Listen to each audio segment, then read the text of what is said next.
Uncharted 2 Among Thieves is coming to PlayStation 3 this fall. The game promises to build on the rollicking adventure and tactical gunplay in the first game with a new setting and an all-new online multiplayer mode. Bruce Straley is here from Naughty Dog to get us up to speed on Drake's newest adventure. Greg, what's the story on Uncharted 2? Dave, the biggest news is that Elena is in the game. Bruce here has been hiding her the entire time, the love interest of Uncharted. Finally at E3, we got to see her. She called herself last year's model. Crazy stuff's happening. But Bruce, I think you'd probably be better to bring us up on the real story of what's happening in Uncharted 2. Right, well, so Uncharted 2, Drake's back. Drake's in his usual self, which is, you know, part adrenaline junkie, part historical detective. We've surrounded him with a new cast of characters. So he's got Elena Fisher back, he's got Chloe Frazier, he's got a new antagonist who's bigger and badder this time, and Zoran Lazarevic. So kind of how the characters intertwine with each other in this story, this game, is that Chloe Frazier is more from the seedier side. Yeah, the seedier side, the treasure seeker, modern day treasure seeker. So has to deal with things as more a survivalist, self-preservationalist, kind of like looking out for number one. But she's also got like a bit of a firecracker, got some zest in her, and so she excites Drake. They've had an on-again, off-again relationship over the years. While you're in this city is you can see it's beautiful for one, and what we're trying to say is like you climb to the top of this hotel to seek out the one temple amongst the hundreds of temples poking out inside of this urban environment. 700 years ago, this was a valley full of temples. Marco Polo came through this area at that time and found the temple that holds the secret to where the hidden entrance to Shambhala is, or in Westerners' terms, Shangri-La, up in the Himalayas. So you and Chloe are here looking for that same temple, like needle in a haystack style. So you can see the story is embedded into the environment here, because you see the temples cropping out of the urban overgrowth, but as well you see, you're finding the temple you're going after, and then you see the snow-capped mountains off in the distance. We're saying that you're going to go there in the future. So true Naughty Dog fashion, you've made an effort to get to the highest location in the city, and now we want to give you this reward of this beautiful 360 panoramic vista.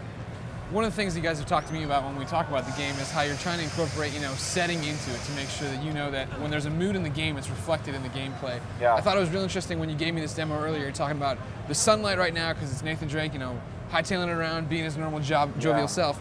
But in the distance, you see storm clouds, right? And they're coming in to be a part of this. Yeah. So obviously, we established in Drake's Fortune that we're a very character-driven story here, character-driven video game. It's a playable action-adventure summer blockbuster.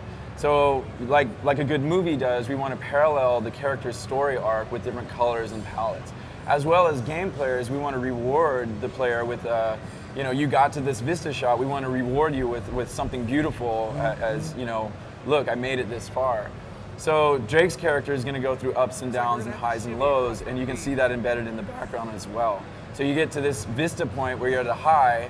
Later on in the level, or in this world, you're going to get to that temple. Things are going to go slightly awry, at which point you're going to be embedded inside of that thunderstorm, lightning flashing, rain coming down, etc. It's really going to parallel Drake's mood, because now he and the characters he's surrounded by are in jeopardy. Now, one of the things we're seeing in the vistas here are these, smokestacks in the background. I mean, these fires burning out of control, torn up walls. They're going through a civil war here, right? So Drake's kind of dropped in this situation he has no control over. Right. So the story. By the way, too, that was awesome. Thanks. I don't know if anyone's talking about how awesome it is when But you can see right now, like scrambles. traversal gunplay in effect. Right. Drake's using vertical cover. Helicopters coming out. Destructible environments. Plants are reacting to the helicopter.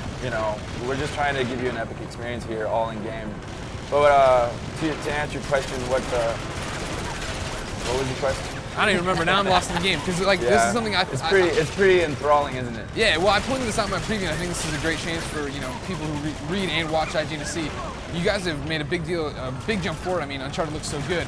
Now you're doing a lot of stuff with depth of field, right? Yeah. So make it even more realistic. Yeah. So I mean, the amount of things that we've added in Uncharted 2 is ridiculous, as far as the traversal, the gunplay, the combat, layering them on top of each other, the action stealth component. Big epic scenes like you're seeing right now.